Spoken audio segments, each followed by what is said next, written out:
Salut les Webounets, très heureux de vous retrouver pour une toute nouvelle émission d'Aduc autour d'un café. C'est le retour, c'est le grand retour de cette émission que nous réalisons dans les studios, dans les tout nouveaux studios d'HWM.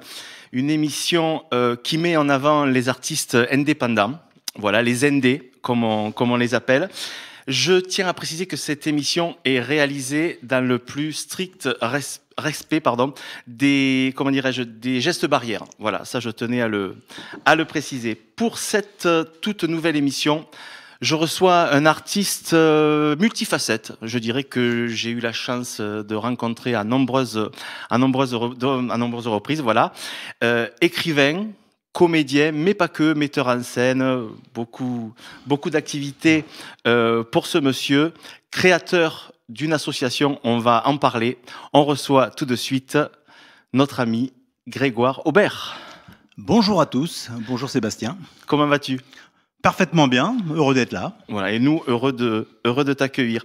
Alors, comme je le disais, tu es multifacette. Oui, hein, ça se voit, je pense. Voilà. Donc, comme je disais, écrivain. Oui, écrivain, auteur de théâtre, on va plus, c'est quelques nouvelles, mais surtout auteur de théâtre, oui. D'accord. Absolument. Comédien. Aussi. Comédien. Metteur en scène. Ça m'arrive. Il y en a d'autres. Adaptateur, et puis peut-être prochainement autre chose. On en parlera tout à l'heure. Non, mais c'est vrai que tu as dit tout à l'heure, j'avais monté une compagnie. On fait jamais les choses tout seul dans ce métier, oui. Et je tiens à préciser quand même que la compagnie qui a fêté ses 15 ans en plein confinement, merci, oui. C'est la compagnie des 100 têtes et elle a été créée non pas uniquement par moi. Je précise. Il y a Norbert Belloc, le président. Je le mets en avant parce qu'il joue un rôle important dans la compagnie. D'accord. Donc je disais, la compagnie des 100 têtes, c'est quoi? C'est la nostalgie de la Révolution? Non, ça n'a rien à voir. Non. Parce qu'au contraire, il faut en avoir beaucoup de têtes. Il ne faut pas être sans tête pour retenir tous les textes que vous retenez. Alors, il y a ça. Il y a le 100, en fait, c'est le chiffre et non pas l'étêtement ou la décapitation. Et c'est justement dans le monde du spectacle, on joue plusieurs rôles, plusieurs personnages, donc même avec des masques, ce qui est le cas sur une de nos prochaines productions. Et il y a aussi ce côté, en tant qu'indépendant, on s'entête. Et oui, ça c'est bien. Alors, tu es un artiste au parcours un peu, on va dire, atypique. Voilà, tu es vraiment un indépendant. On parlait d'indé tout à l'heure, tu es vraiment un indé. Voilà. Mais c'est vrai. Ça, c'est une espèce de logique qui me tient à cœur, de pas forcément être toujours là où on m'attend, où on voudrait que je sois. C'est de suivre mon instinct, mon cœur, et d'écrire des choses très différentes, d'aller sur des chemins que je n'ai pas forcément toujours foulés. Et ne pas appartenir, c'est une force et un handicap, faut être très franc. Ne pas toujours aller dans les mêmes chapelles. Or, le monde du spectacle aime bien les étiquettes et aime bien qu'on creuse toujours le même sillon. Or, c'est pas tout à fait mon cas, ça c'est vrai. Alors, tu es gardois depuis environ 18 ans. C'est ça, c'est assez précis déjà environ. Ah oui, voilà, exactement. C'est ça, même un soupçon plus même. Et tu étais où avant? Si c'était. Je viens de Paris, mais pas tu peux un rester. Vrai Parisien. Tu viens de Paris, mais tu peux rester. Hein. Oui. Mais j'étais un faux Parisien, comme beaucoup. J'ai fait des études à Paris, mais je venais d'une autre province. Je venais d'une autre province, de l'ouest de la France. Voilà. D'accord, très bien. Voilà. Alors, on m'a dit.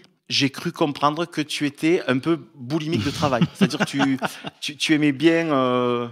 Alors, comme beaucoup de boulimiques, j'alterne avec des périodes de grande fainéantise. Ouais.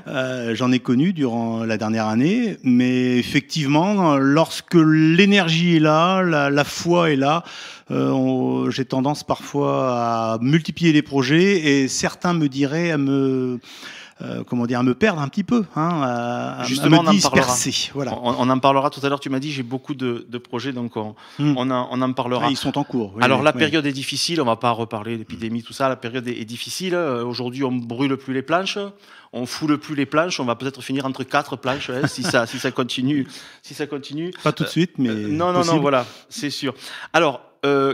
Dans l'écriture, Oui. quel est ton domaine? Quels sont tes sujets? Est-ce que tu as des sujets récurrents ou est-ce que tu abordes un peu tout? En fait, tout dépend du projet. Pourquoi il y aurait un coup de cœur sur tel projet plutôt qu'un autre? Parfois, les choses ne se décrètent pas en ces termes-là. C'est vraiment, quand je disais, de suivre mon instinct. Alors déjà, je tiens à préciser que j'ai écrit des comédies. Je suis en train de développer des comédies actuellement. Mais j'ai aussi écrit des drames, des comédies, on va dire, plus dramatiques, des seuls en scène, du jeune public, enfin voilà, des choses très très différentes, même une comédie philosophique un jour. Ce que je veux dire par là, c'est que c'est pas intéressant pour moi de me répéter d'une pièce à l'autre. Et ce qui est intéressant, et pour le public, les quelques personnes du public qui auraient envie de me suivre, de voir des choses un peu différentes et de bousculer les barrières ou en tout cas comment dire, les limites que nous-mêmes on se fixe, quoi. Je reste pas sur les mêmes rails en permanence. Voilà. D'accord, d'accord. Et tu peux faire aussi, comment dirais-je, tu peux collaborer aussi à l'écriture. Ça t'est déjà arrivé? Ça m'est déjà arrivé à 2 reprises, enfin 3 pour être précise, de faire une coécriture. J'ai écrit 2 pièces qui ont été montées d'ailleurs. Un hommage à Sacha Guitry avec Bernard Fripia, qui est un auteur et même linguiste assez reconnu. Il a fait des chroniques sur Europe 1. Voilà. La pièce s'appelle Éternel Guitry. Et j'ai coécrit également une comédie philosophique avec Thierry Dessouche, Dernier Jugement, qui a été montée en 2012 à Nîmes. Voilà. D'accord. Alors, il y a quelqu'un qui aurait une petite question à te poser. Oui. Et alors c'est moi. Alors, une question. Pourquoi le théâtre? Quel est ton premier souvenir de théâtre? Quelle a été la première pièce? Raconte-nous un peu. Alors déjà, parmi les bons souvenirs que j'ai du théâtre, c'est d'avoir pu croiser à 2-3 reprises Michel Galabru. Voilà, avec des personnes de mes amis, et il était là et on a pu échanger quelques mots. C'est vrai que c'était un bonheur. Voilà. Ah oui. Mais le premier contact avec le théâtre, c'est assez compliqué. Je pense que c'était avec le monde artistique, la fiction. C'est pas pour rien que dans une autre vie j'ai été critique cinéma, j'ai découvert la vie, le monde en grand par le grand écran. Et une fois que j'ai découvert le théâtre par la petite porte au début, puis ensuite par la grande, j'ai trouvé ça d'une authenticité. On est dans l'instant au théâtre, et là, contrairement au cinéma où on peut reprendre, là, c'est one shot, quoi. Oui, ouais. on peut reprendre beaucoup au théâtre, mais en répétition, mais on reste dans l'humain et dans l'instant. On est à l'instant T. Il y a vraiment quelque chose d'authentique. Et une fois que j'ai mis le petit doigt dedans, le reste du corps est venu très vite. Oui, mon chéri, oui. Voilà. Alors, juste pour dire, est-ce que tu as des mentors? Est-ce que tu as des modèles? Est-ce que tu as des personnes qui t'ont inspiré, quand je disais que j'étais un peu franc-tireur tout à l'heure, c'est pas complètement par hasard, c'est que j'ai découvert le théâtre comme beaucoup par la télé. À l'époque, parce que je suis plus tout jeune, c'était d'abord au Théâtre ce soir, voilà, que j'ai connu aussi. Donc je suis mais plus tout jeune il n'y avait pas que ça. Il y avait aussi les dimanches après-midi, en VO sous-titré, la Royal Shakespeare Company qui passait toutes les pièces de Molière, et c'était une claque. Lorsque j'ai vu ça aussi sur France 3, j'étais comme un gamin ado attardé, et j'ai vraiment craqué. Et c'est quand même 2 facettes d'un théâtre, soi-disant du même art, mais traité de manière très différente. Et ensuite, si je dois citer quand même 2 noms très très forts, je ne leur arrive pas à la cheville une seule seconde, et puis surtout il n'y a aucune imitation possible. Je parle à un spécialiste. C'est pas pour les imitations. Non, mais je parle dans l'écriture et autres. Ceux qui m'ont le plus marqué, c'est d'abord Raymond DeVos. Et ensuite Pierre Desproges. Voilà. J'en suis fort aise, mesdames et messieurs, je t'en remercie. Et c'est des gens qui m'ont marqué par leur qualité d'écriture. Évidemment, jouer sur les mots, mais avec une grande culture aussi, une grande humanité d'ailleurs, une grande finesse, ce qui a tendance un peu à disparaître. Pas toujours. Hein, là, moi aussi, c'est DeVos que j'ai suivi, j'ai essayé. J'arrive pas à la cheville non plus. Ouais. Enfin, ça, c'est autre chose. Mais en tout cas, le terme mentor me dérange un peu, parce que je trouve qu'on fait chacun à son niveau, parce que le mien n'est pas très haut, mais en revanche, on fait son chemin comme on peut, comme on se débrouille. Et c'est beau, c'est de garder cette capacité d'admiration, ça c'est vrai. Voilà. Mais de là à en faire un modèle absolu à atteindre, c'est autre chose. Absolument, mais un modèle, on va dire un guide, quoi. Mais d'une manière générale, j'adore et j'admire ce que je ne suis pas capable de faire. Voilà. Donc C'est il y a sûr. beaucoup de gens que j'admire. C'est sûr. Mais moi, j'admire les sportifs. Tu vois, je suis comme toi, j'admire les sportifs. Bon, alors, dans les nombreuses pièces que tu as écrites, il y a le Ballon Blanc. Est-ce que tu peux nous en parler un petit peu? Oui, bah, c'est une pièce qui a déjà quelques années maintenant, qui est c'est une sorte de conte. C'était au départ une commande, un texte pour les droits de l'enfance. Enfin, en tout cas, une introduction aux droits de l'enfance. Donc, c'était destiné au jeune public. Et en fait, j'en ai fait un spectacle tout public, c'est-à-dire qu'il y avait deux degrés de lecture. Une lecture tout à fait ludique pour les enfants. Avec clown, avec masque, avec tout un univers onirique. Mais derrière, il y avait un message. Et donc ça, c'était effectivement, les enfants étaient premier degré et partaient avec ce personnage qui rentrait dans ses souvenirs, dans la maison de son enfance. Et il y a les parents qui, eux, recevaient le message, Voilà. parce qu'en fait, ça ne parlait que de maltraitance, de malveillance et de presque de torture psychologique, et il y avait ce double degré de lecture où les enfants ressortaient avec la banane et ils avaient vraiment été touchés par le spectacle, mais en bon terme, ils avaient trouvé quelque chose de gai. Et j'ai eu des parents en pleurs qui me tombaient dans les bras. Eh oui. C'était en réveillant des vieilles blessures. Donc c'est un spectacle qui a compté pour moi et qui était merveilleusement défendu sur scène avec ma partenaire, clown et accordéoniste Axel Abella. Et c'est un sacré exercice de jouer sur deux niveaux de lecture. Je pense que c'est un sacré exercice. Il faut avoir un certain talent que nous allons tout de suite admirer, puisque on ne recule devant rien, nous avons les images. Yeah.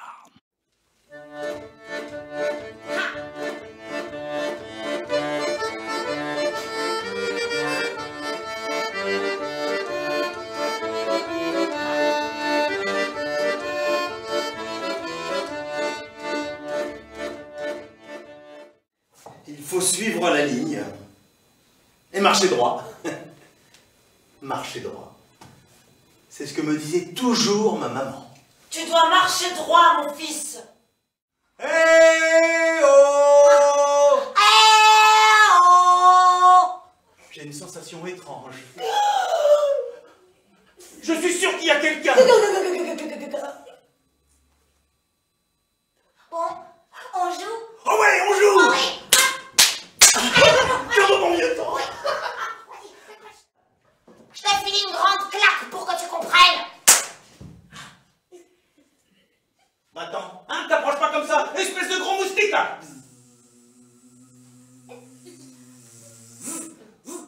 Nous avons une identité. L'identité? C'est quoi l'identité? L'identité, c'est le droit de vivre ta vie d'enfant. Enfant, celui qui ne parle pas. Voilà, c'est clair, mon chéri. Sois sage et tais-toi.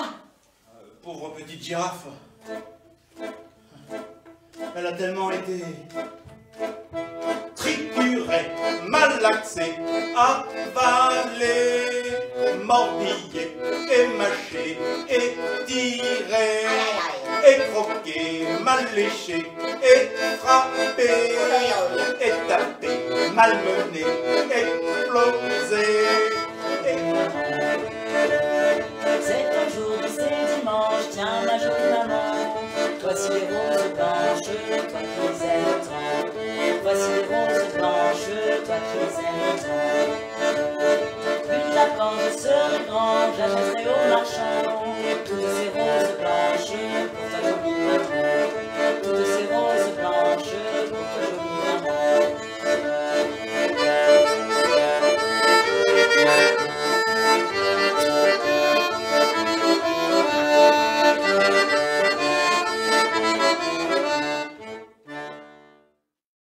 Grâce à toi, j'ai compris que tous les enfants avaient un très beau ballon blanc.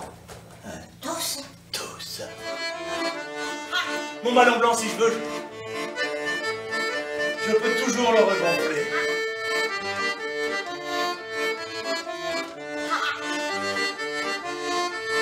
Je peux toujours le regonfler.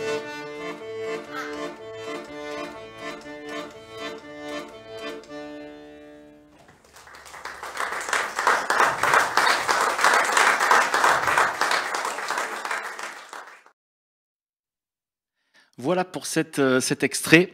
que nous avons apprécié. Alors, une petite question. Est-ce que tu te sens plus comédien, plus auteur, plus... Alors ça dépend pas des heures de la journée, mais ça dépend surtout des humeurs sur une période donnée. D'accord. J'avais coutume de dire, et en fait j'y reviens beaucoup actuellement, je disais que je jouais par plaisir et que j'écrivais par besoin. Voilà.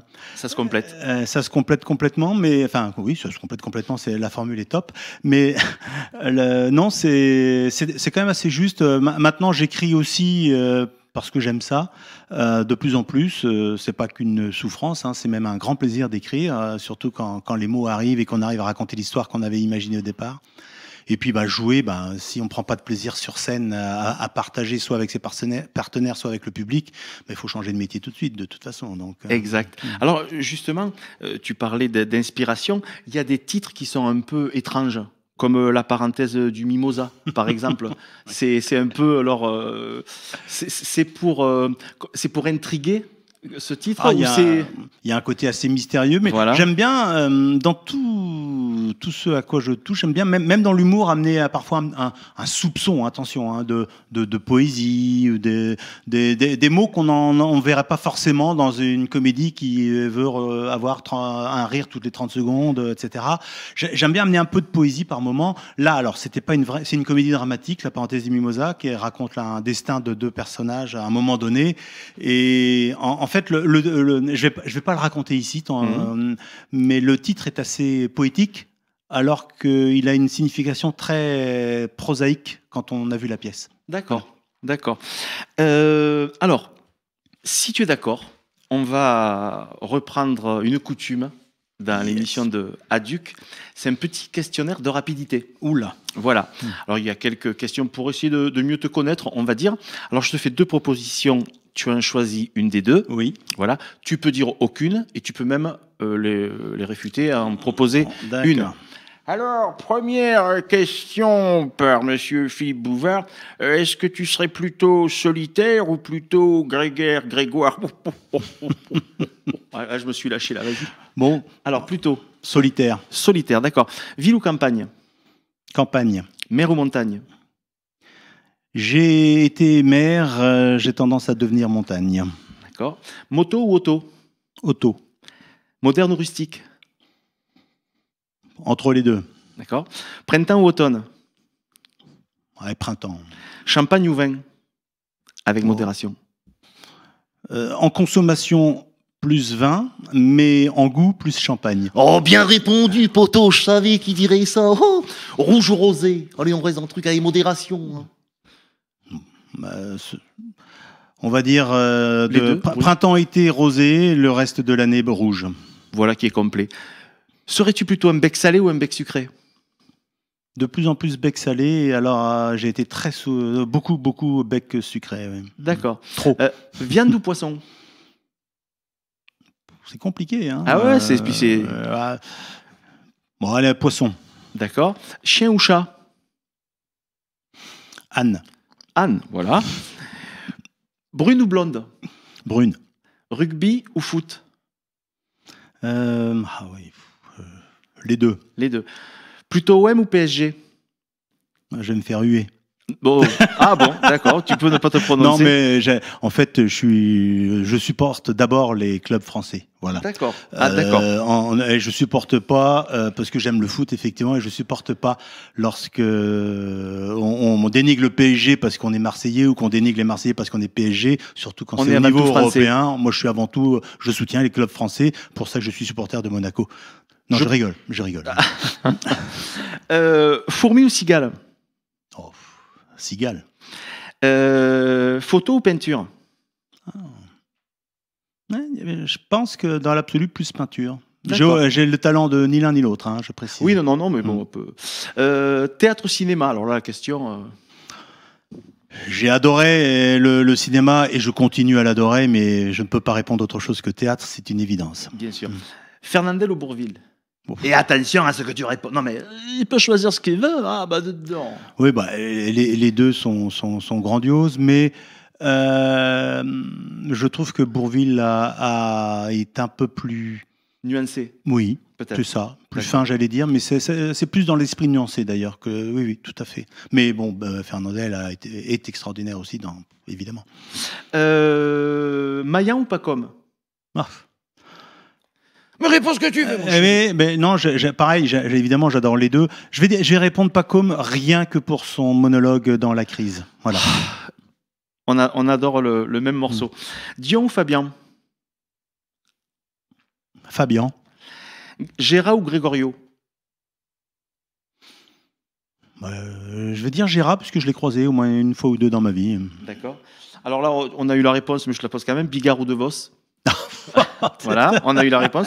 Roumanoff ou Muriel Robin? Je ne sais pas, tu choisis, hein, mais vraiment ce que tu veux. Oui, dans l'absolu, je préfère Robin quand même. Je l'ai vu à ses débuts à Paris, Muriel D'accord. Robin, elle était extraordinaire. Alors, Drucker ou Foucault?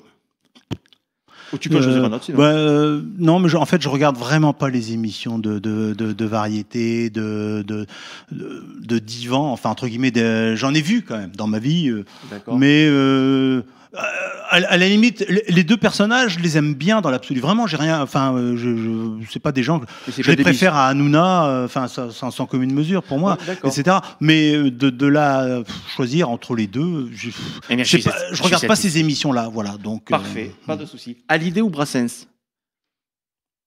C'est pas pareil, je reconnais. Non, c'est mais là, si, c'est très compliqué parce qu'il y a des chansons d'Hallyday que j'adore, pas tant que ça, mais il y en a vraiment. Mhm. Et Brassens, évidemment, Incontournable. il manie la plume, il a une poésie qui est bien plus forte. Je pense que pour l'écriture et le personnage qu'il est, je vais choisir Brassens, mais c'est tellement aléatoire comme réponse. Oui, c'est sûr, puis c'est vraiment le grand écart. Alors, Koh Lanta ou The Voice? Bon, tu as un peu répondu tout à l'heure. Si tu devais absolument... Si tu es obligé d'en voir une des deux, Allez, si tu étais obligé. Obligé, absolument. J'ai vu de temps en temps des performances à The Voice qui étaient intéressantes. D'accord. Juste pour les souvenirs d'avoir regardé ça avec ma fille. Voilà. Mais Koh Lanta, je l'ai regardé avec mon ex-femme. Donc, je vais quand même choisir The Voice. The Voice, d'accord. Avant-dernière question, TF1 ou France 2? Plutôt. Je pense que je regarde Sur les programmes. selon les programmes, Les deux. à peu près les deux, mais dans l'absolu, en termes de télé, je trouve qu'il y a des émissions sur France 2 un peu supérieures D'accord. en moyenne générale. D'accord, Voilà. très bien. Et la dernière question, Ruquier ou Baffy? Alors, on parle des auteurs, bien Ouais. sûr. Hein. Je précise. Baffy m'énervait à un moment donné, je reconnais, et j'ai eu l'occasion de regarder, c'est ça, la magie des réseaux sociaux, la YouTube, etc., une sorte de best-of de ses improvisations Ah ben là, en il- direct. c'est- Et il m'a arraché des fous rires. Il en a eu quelques. Et donc, pour ce sens de la propos, je vais choisir Baffy. Alors que actuellement, je tourne une pièce de Ruquier. Je devrais pas le Oui. crier sur les toits. Oui, non, mais on peut dire les choses. Mais Qui Ruquier, s'appelle j'aime bien aussi Ruquier. Qui s'appelle cette pièce? C'est Je préfère qu'on reste amis. Je Voilà. préfère qu'on reste amis. Ça tombe très bien que tu en parles puisque nous avons les images. Oh mon Dieu. Ah ouais, c'est normal qu'on se le dise tout, hein. Je suis ton meilleur pote, hein. T'es mon meilleur pote aussi. Ah, ça va? T'as passé une bonne journée parce que t'avais l'air un petit peu occupé aujourd'hui. Mais oui, enfin, non, mais pas plus que d'habitude, ça va. Enfin, c'est la routine, quoi. Non, mais parle-moi de toi. Non, mais t'avais un truc important à me dire, c'est quoi? Attends. Il y a quand même une bonne raison pour laquelle on passe la soirée ici, au beau milieu de ta boutique. Faut changer déjà, elle peut pas ma boutique. Si. On se les gêne un peu quand même. Je veux pas que je trouve ça mes fleurs à 45 degrés.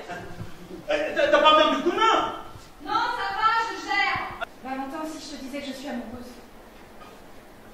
J'en étais sûr. Ah, c'est génial ça. The King.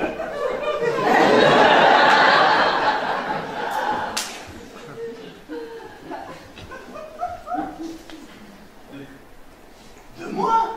Bah oui, de toi, dis donc, je vais finir par croire que t'es très con, hein, mais ça rien. T'es amoureuse de moi? Non, c'est pas possible, écoute. Mais non, mais t'es comme ma sœur. Je suis comme ta soeur peut-être, mais je suis pas comme ça, ça c'est. Non, mais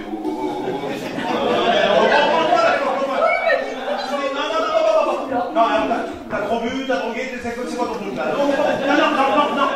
Ah, je sais, c'est avec Marie. Miami. Là, tu de ma gueule, ça peut monter, c'est ça? Non, enfin, maintenant, tu m'aimes, tu l'adores, tu m'as déjà dit au moins 100 fois. Alors maintenant, il serait qu'on fasse autre chose entre nous parce que moi, je suis amoureuse de toi.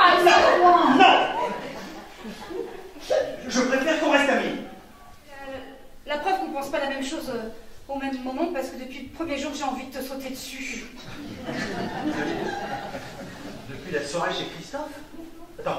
T'es en train de me dire là qu'à chaque fois qu'on s'est vu depuis 4 ans? 5. Oui, bon, à chaque fois qu'on s'est vu depuis 5 ans... J'ai envie de te sauter dessus. Même durant le dernier OMPG. Surtout pendant le dernier OMPG parce que t'as enlevé ton t-shirt. Non mais attends. Pourquoi tu me l'as pas dit avant? Ben je sais pas, moi je pensais qu'au fur et à mesure ça allait devenir réciproque. Mais non, mais tu crois bien me connaître, mais tu sais pas tout de moi. Ça va me dire que t'es pédé quand même. Oh putain, t'es pédé. Mais non. T'es pédé. Non. Bon, attends. T'es pédé. Oh. Mais écoute, on se dit tout ce soir? Vraiment tout? Ouais. Bon. Voilà un joli retour en arrière puisque ces images ont été enregistrées au théâtre de Nathalie, à Aubé également. Et les images, je préciserai tout à l'heure, mais je précise déjà pour ça, ont été enregistrées. Le montage a été fait par mon ami Alain Galtier. Voilà. Alors maintenant, on va parler un petit peu perspective. Voilà. Dis-nous un petit peu... on est sur une grosse actualité avec la compagnie. On a mis à profit cette année un peu entre parenthèses pour tout le monde théâtral pour préparer l'avenir et être dans la création pure. Donc on a un Tartuffe dont j'ai fait l'adaptation et que je mets en scène avec 3 femmes. Pour une pièce comme Tartuffe, c'était un beau défi. Et en plus, elles sont également musiciennes ou chanteuses ou danseuses. Enfin, c'est un spectacle assez complet et qui sera normalement présenté au Festival d'Avignon cet été. Mais c'est à souhaiter. En tout cas, c'est parti pour, mais on ne sait pas dans quelles conditions sanitaires, dans toutes les contraintes auxquelles on sera confronté. Donc, pour l'instant, toujours est-il que c'est sur les rails pour Avignon. Voilà. D'accord. Mais c'est un Tartuffe que j'invite vraiment tout le monde à découvrir, les puristes comme les autres, parce que un Tartuffe féministe. Voilà. D'accord. Et en parallèle, j'ai écrit beaucoup de comédies ces dernières années. Et là, il y en a 2 qui ont été montées. Enfin, une qui est en cours de répétition, l'autre a déjà été montée. Et qui devrait être présente aussi au Festival d'Avignon. Il y a Family Circus, une comédie sur trois frères qui se retrouvent au fil des années. Enfin, c'est 2 pièces qui ont été écrites par Paul Berthaud, plus précisément, mais dans lesquelles je joue et que la compagnie développe. Voilà, c'est Family Circus a eu un très très beau lancement, donc on espère que l'histoire va se prolonger.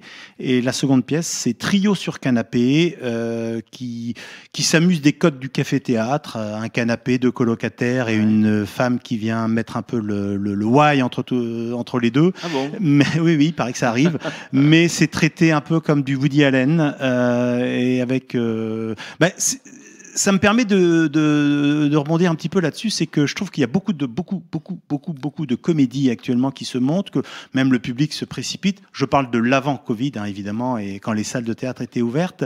Et autant il y a des comédies hilarantes qui sont très très bien écrites, autant je trouve qu'il y a quand même des comédies qui alignaient les bons mots, ce qui fait qu'elles fonctionnaient, mais qui racontaient soit pas grand-chose, soit à qui pour moi il manquait l'élément essentiel, c'est-à-dire des personnages. Et une vraie création de personnage, un personnage qui tient avec parce qu'on parle de l'humain, je trouve. Et ce que j'aime dans ces pièces Trio sur canapé et Family Circus, c'est justement qu'on a affaire à chaque fois à des personnages forts et que le public peut il y a une substance, quoi. Il y a une substance, voilà. Et le public s'y retrouve, et donc il y a une cohérence psychologique même dans les gags, même parce que ce sont des vraies comédies, mais dans l'évolution des personnages, on suit un vrai personnage. On n'est pas juste là à quelqu'un qui va faire jeu de mots sur jeu de mots histoire de faire rire le public. Oui, voilà. Je comprends. Mais après, peut-être, je dis ça, après, c'est peut-être le spectateur qui a le dernier mot, quoi, si ça lui convient. À la limite, c'est juste. Moi, j'ai une autre optique. Alors, là-dessus, évidemment que le spectateur, celui qui paye sa place, a le dernier mot. C'est pareil au cinéma. Ils vont plus. Mais peut-être qu'on force un peu la main, alors, peut-être. Non, il ne faut pas forcer la main. Je pense qu'on peut être très drôle et amener un petit plus, même dans le monde de la comédie. On on n'est pas obligé d'aller au théâtre et s'emmerder, hein, c'est-à-dire de voir des spectacles qui se veulent cérébraux, et puis où tout le monde, soit on ne capte rien, soit on s'emmerde. Ça c'est tout aussi déplorable. Mais je pense que c'est la responsabilité aussi de tout le monde, donc déjà des auteurs, de se respecter en tant qu'auteur et de vraiment raconter une histoire, de prendre le temps de construire son histoire, ses personnages. Ça se fait pas en claquant des doigts en une nuit, n'en déplaise à qui écrit, même le moindre petit génie. Et c'est de la responsabilité des programmateurs, donc des directeurs de salles, surtout quand on fait des programmations. Et ben, le public veut rire. Offrons-lui du rire, mais du bon rire et pas du rire moyen. Voilà. C'est vrai qu'on en a toujours eu besoin. Les gens qui vont dans des théâtres spécialisés dans les comédies, ils vont rire, ils veulent rire. Donc ça, il faut pas leur enlever ça, bien évidemment. Mais il y a rire et rire. On peut peut-être essayer de taper un peu plus haut, même dans le rire. Voilà, c'est un de mes credos.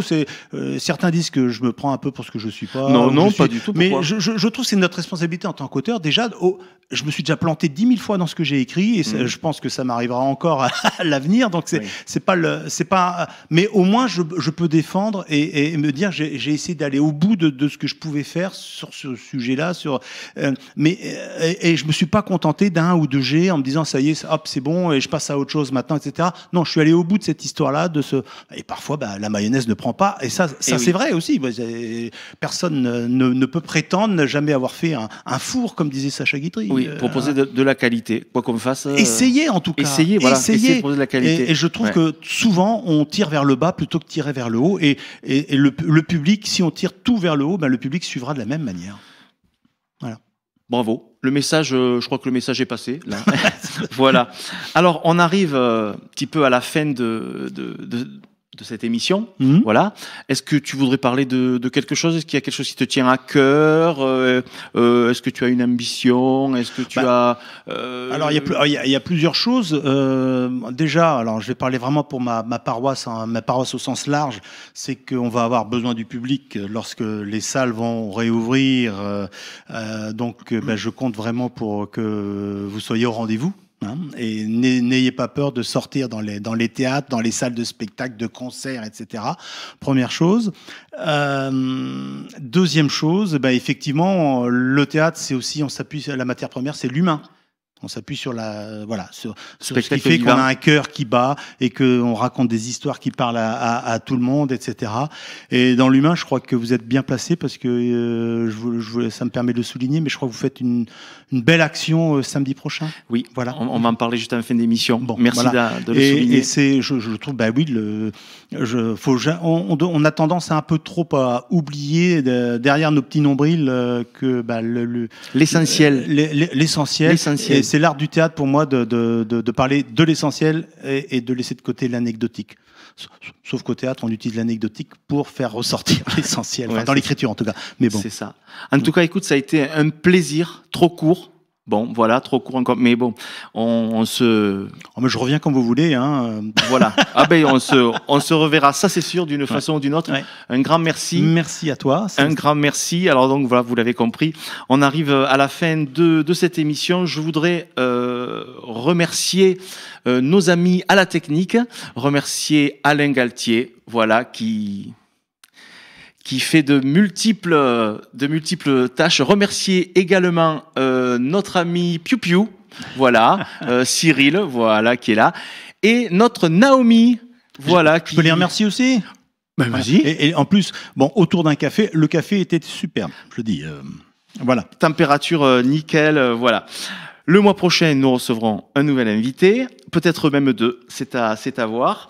Vous retrouvez l'émission donc sur le Facebook de HWM, vous la retrouvez sur YouTube, également sur notre site hwm-radiotv.com. Voilà, alors, tu parlais, Grégoire, de samedi, le 24 avril, voilà, pour une bonne cause, entre 14h30 et 17h30, nous faisons un live Facebook, pour aider Lilou qui est atteinte d'un cancer triple négatif, qui se bat, qui a besoin d'argent pour aller lutter contre la maladie en Allemagne. Voilà. Donc il y aura une cagnotte en ligne. Voilà, on compte sur vous. Il y aura beaucoup de, comment dirais-je, d'animation. Il y aura des chanteuses, il y aura un imitateur, peut-être, paraît-il.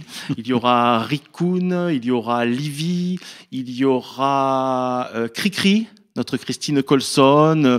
Nous aurons également 2 coureurs qui vont faire 32 kilomètres, voilà, qui attendent aussi, qui récolteront vos dons pour la petite Lilou, qui passeront dans différents villages, donc Aubé, le départ, Aigues-Vives, Mus, Codognan, Calvisson, Vergès, Congénie, Aujargues, Junaz et retour à Aubé aux alentours de 17h15, 17h30. Voilà, on compte sur vous pour suivre cette émission en direct et sur votre générosité pour Lilou. Voilà, écoutez, il me reste à vous remercier encore une fois. J'ai été très heureux de vous retrouver et je vous donne rendez-vous au mois prochain. Merci Grégoire. Merci.